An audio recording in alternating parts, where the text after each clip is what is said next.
Hey guys, so today we're going to watch the new world record that happened in AQ40 last night from Eternal. We're going to watch it from the number one DPS point of view. This guy absolutely blasts. Shout out to Kobiaro for being the Giga Pumper that they are.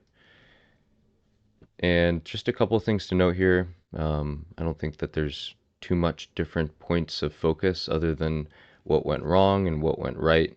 So at the start, it was kind of standard. I don't feel like that there's too much to discuss for this first little part.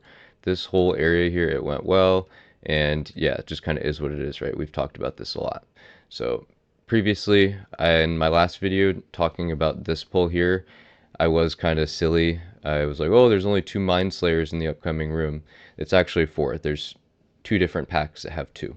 So I just want to correct myself a little bit there. And what I will say is they did what I mentioned in the last video as far as they're going to kill the brainwashers and then they don't touch the guardians all. They completely leave them alone and it sets them up perfectly for this next pull where they didn't get charged and no damage went out.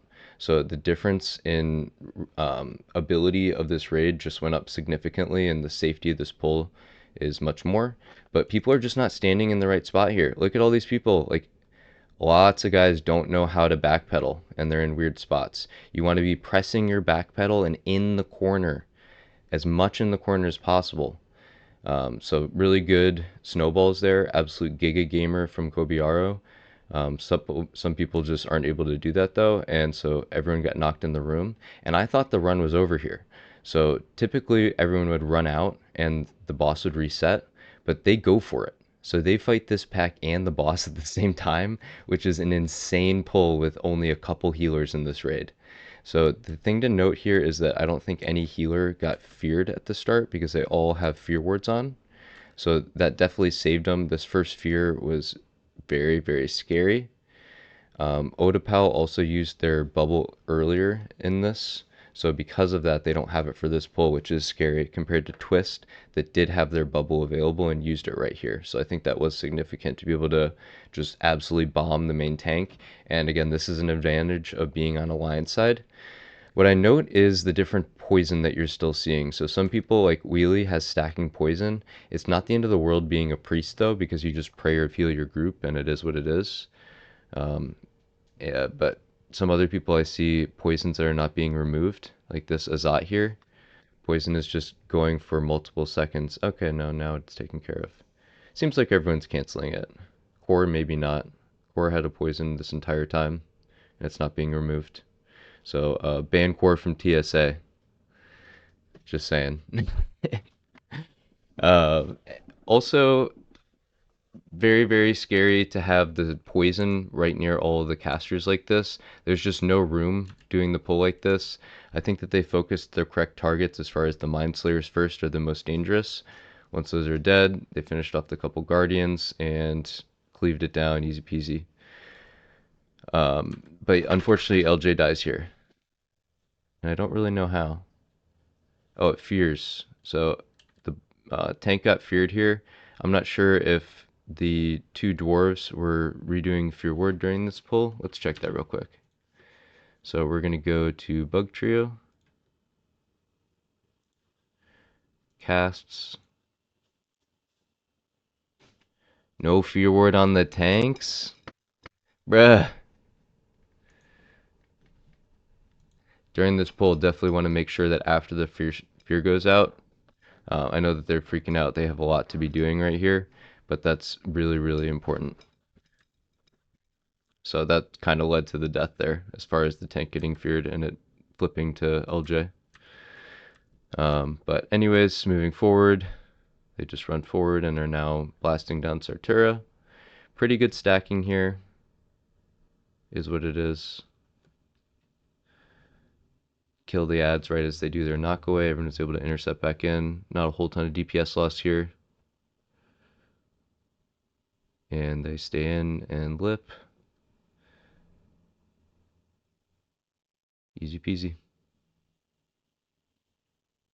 This is the advantage of an entire world buffed raid like that that has the armor buff. They just have a lot of armor, a lot of health. 9k on every person, 10k almost on people. Kind of insane.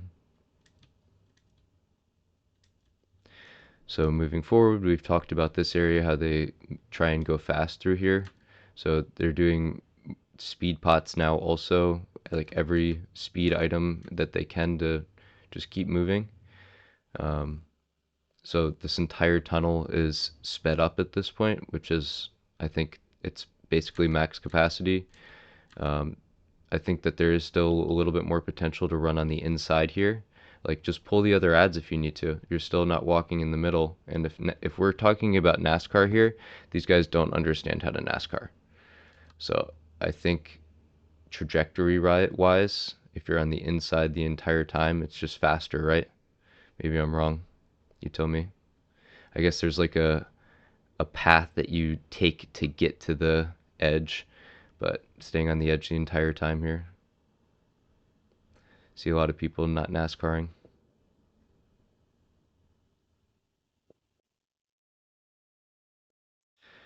Anyways, moving forward here. This boss is super dumb easy. And note how they're dragging completely over to the left side now. Much more time save. This is a big change that we talked about previously, where I just felt this is much more important. And I think overall this is partially why they're saving some time here. In comparison though, now they're doing a different pull where they're grabbing all of the ads after this so they can run forward. Not much to say about this, so we're just moving forward. Oh, they didn't actually. They just have to kill him here. So yeah, I wonder what the trade-off is as far as dragging completely to Fankress and just having these mobs ready to go. The Giga pull here was not super great. So they did a good job of killing the Lasher instantly. The Lasher dies without any knockbacks. So they're able to absolutely blast this first couple packs, but it's just a couple packs. It's not everything. So they cleave it down, and then they have two more Lashers to take care of here. This is kind of the scary time. Good snowballs.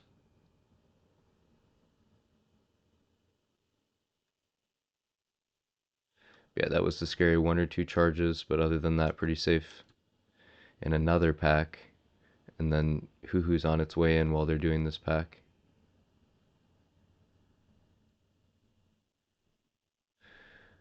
Very pump. Big pump. So it looks like they cleanse people as well. I think I see some people get poisoned. And at this point, like their damage is just so high it makes sense to cleanse them. The enrage phase didn't really even seem like an enrage phase. It's just so crazy. So this is where a deflask was used by some people on this boss or like this next upcoming little area, which makes sense. This whole area right here is definitely one of the more scary points in terms of just like trying to keep up as a healer. This is scary. This was almost two at once. Like this pull is demonic, the way that they just did this. But they kill the first one really quick, and they only get hit like 2 or 3 times by abilities. I guess there's someone named Demonic in this raid, so. But yeah, this was kind of weird. It worked out just fine, but yeah, kind of weird. So it's Plague, so people are leaving. They got through that quick. Quick setup where they run straight into Twins. I feel like there wasn't much downtime here.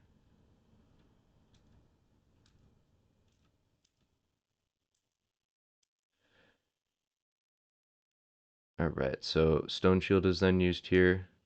And because Kobiaro used Death Wish early, they're going to have Death Wish available pretty soon. But this pull's insane. So first pack comes in. Actually, it's 2 packs at once, I think. Yeah, 2 packs at once. So they all sapper and just try and blast it down as much as possible, but super scary. The goal is just to finish off some of the Slayers, which they do, but a mage dies here. These mobs do a knockback, and they silence. So the problem is that when they do their knockback, now the tank isn't tanking. The tank tries to taunt, but they're silenced. Maybe combined with a fear there too. It was just a whole ton of scary stuff. The sacrifice was made to keep Cooper alive there compared to the mage, but the mage is squishier, so that's a factor as well. But yeah, just kind of got chipped down and dead. I'm not sure if Lip was available there, or if maybe even the mage used Stone Shield. Like, almost need everyone with it here, it's scary. But then they move forward. And not a whole ton else to say as far as like time loss.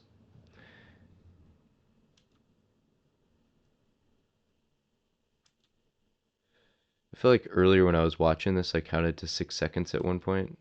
Oh, that's right. We'll watch Bug Trio again. There's at least 6 seconds that this raid can save just on Bug Trio.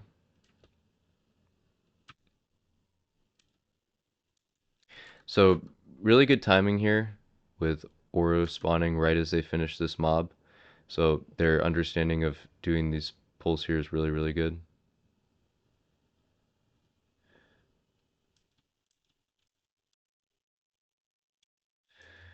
Alright, so finishing up here. This is where it gets tragic. So they got beamed once, and then a knockback happens on these guys. We could watch it from ATD's point of view as well. Um, really tragic. So, like the timing of the claw spawning, exactly when they got hit like that, you really can't react to that. Like, it's an example to me of why speedrunning on hardcore is just like purely insane. But I guess like a speedrun in hardcore, they wouldn't have three people stacked. It's just not worth the risk. But that's what the risk of having three people stacked, and it's just the reality of Cthulhu. It's one of those bosses that just has bad RNG sometimes, so it is what it is. But yeah, speaking to RNG, they blast down below pretty quick.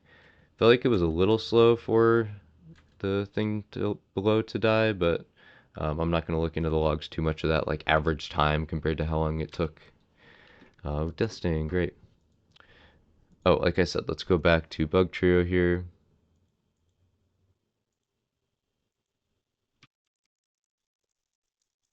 So end of Bug Trio. We've seen this happen a couple times now, where the person gets knocked back and the mob um, evades. So I think that's what happens. We already missed it. Yeah, right here. So Vem dies, great. One mob left to kill. It charges. And when it charges, the hunter is in a bad spot. So they like get stuck in the ceiling for a second there and it goes back to full health. So making sure that the hunter is in the right spot is really important. Can always find a way to hate on hunters, and here is it. Minus 6 seconds of the speed run. So yeah, very important.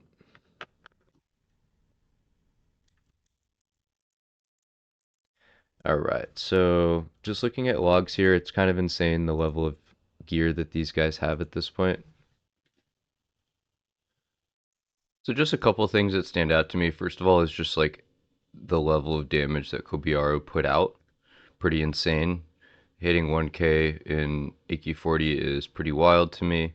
But overall, just like the consistency that you're seeing here, as far as obviously it's going to be the rogues, the one warrior that died, the tanks, but beyond that, like very, very consistent levels of damage.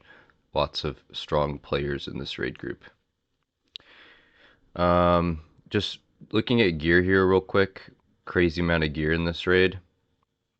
Basically every single warrior has onslaught girdle, aside of like two or three. One, two,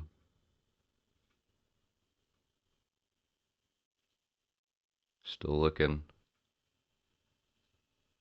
Two guys missing onslaught girdle, that's insane. So it just shows like the level of gear. Obviously everyone in this raid has rank 14.